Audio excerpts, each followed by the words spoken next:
conectados con Romy Chan, abogada penalista, quien va a dar su punto de vista en este nuevo dato, este nuevo hecho que se está revelando hoy y que pues pondría en juego, a pocos días de las elecciones, la proyección que se tiene del partido Podemos, ¿no? En esas elecciones de Lima. ¿Cómo estás, Romy? Bienvenida. Gracias, Mayra, por la invitación. Mira, hemos revelado un registro de llamadas, ¿no?, telefónicas del celular de Silva, al que accedió el diario Perú 21. Nuestro compañero Álvaro Reyes Quinteros, ingresó a este documento y bueno, está en manos de la Comisión de Fiscalización del Congreso.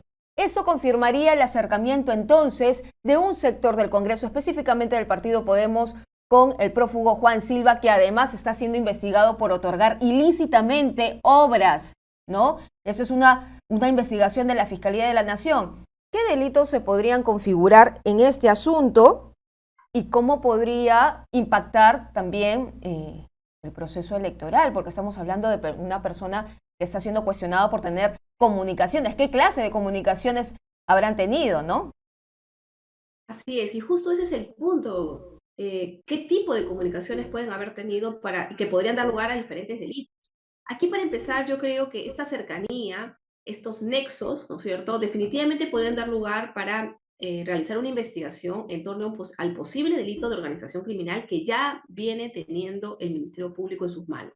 ¿Por qué? Porque no debemos perder de vista que aquí hablamos de una red, de una organización criminal que supuestamente sería liderada por el presidente de la República, donde uno de sus principales líderes sería justamente el señor Silva, que hoy está prófugo y que había dado concesiones y licitaciones públicas a una serie de personas allegadas al entorno presidencial, por supuesto, a cambio de contraprestaciones, de lo que llamamos coimas, ¿no es cierto?, indebidas.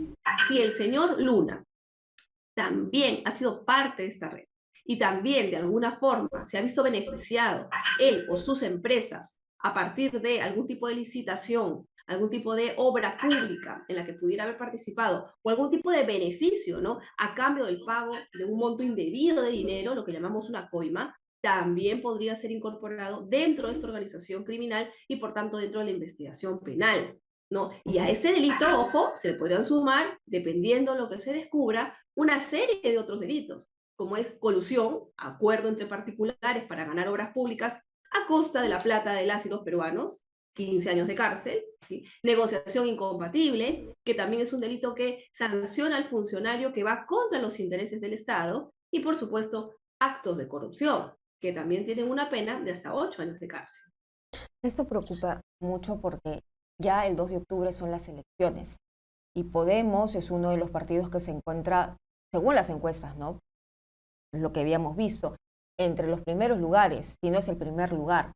Ahora, con esta nueva denuncia, se le podría entonces incluir al hijo de José Luna Gálvez en una investigación. ¿La Fiscalía debería actuar de inmediato?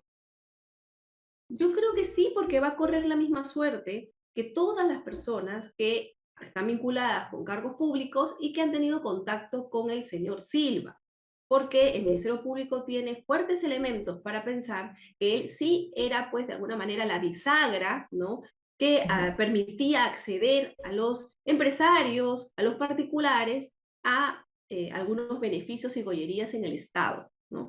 Y si eso se corroborase, por supuesto que tendrían que imponerse las sanciones correspondientes. Lo cierto también, Mayra, es que lamentablemente nuestra justicia no es rápida.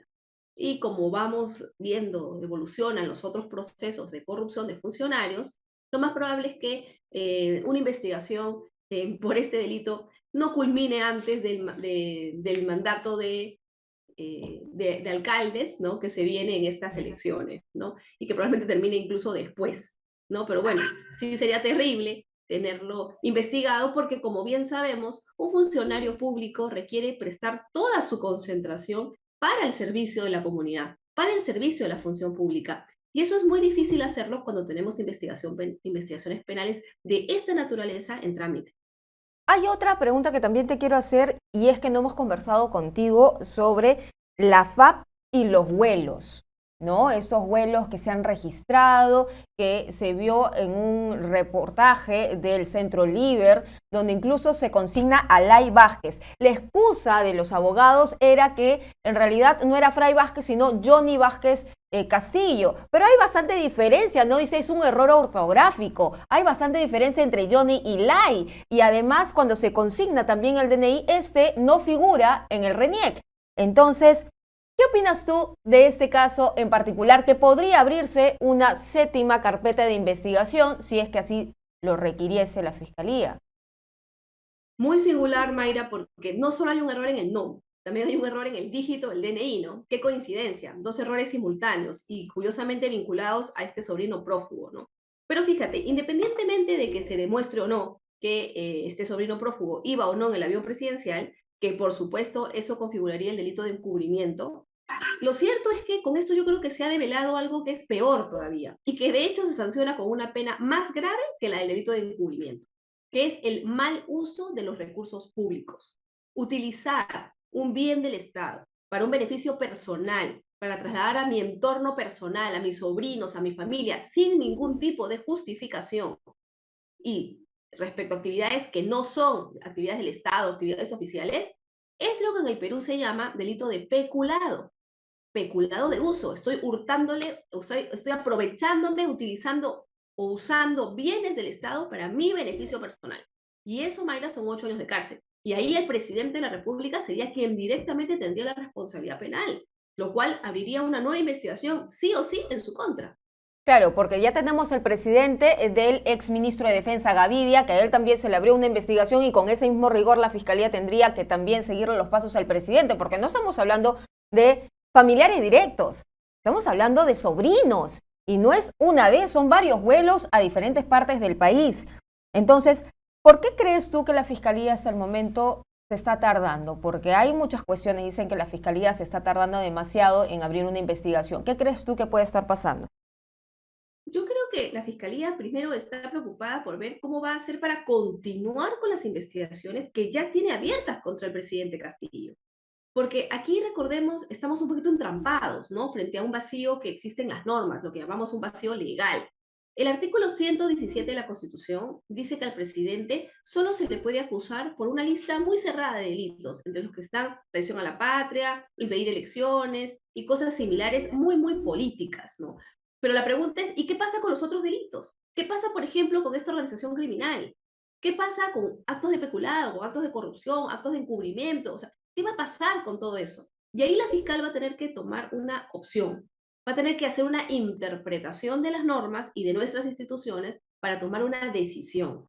Yo considero que lo que correspondería en ese caso es entender que cuando la Constitución nos dice que al presidente solo se le puede acusar por esos delitos, se está refiriendo a que se le puede acusar sin ningún trámite previo, es decir, sin necesidad de pedirle permiso al Congreso.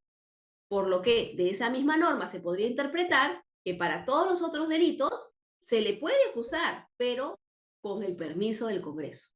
Por eso yo creo que la fiscal de la Nación lo que tendría que hacer es definir primero qué salida va a tomar y pedirle al Congreso, ¿no? Si es que opta por ello, que autorice el levantamiento de la inmunidad del presidente para poder continuar con su investigación, formalizar investigación, y ahí viene el tema, Mayra, pedir las medidas de restricción que considere apropiadas, que podrían incluir una prisión preventiva.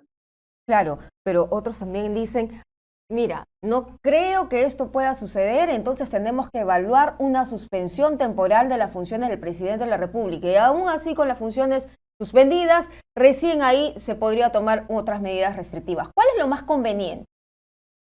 Yo creo que eso segundo es un poco más difícil, porque ya estamos en un vacío de normas, ¿no? Y este tema de la suspensión de medidas es algo que en principio no está regulado por nuestro ordenamiento, o sea, ni siquiera está previsto ni se puede deducir, creo yo, de ninguna norma, ¿no?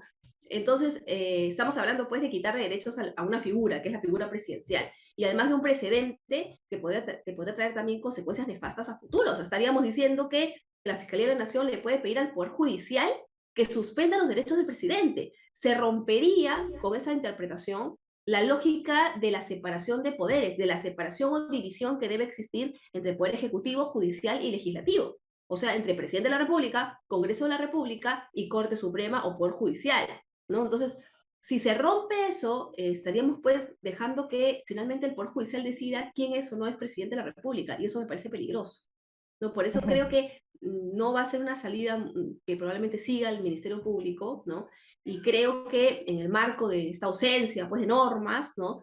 En este contexto, ¿no? Lo más recomendable es buscar la opción más garantista, y esa sería ir por pedirle al Congreso el levantamiento de la inmunidad, que además es algo que no está prohibido en ninguna norma y que sí puede deducirse de lo que dice el artículo 117 de la Constitución.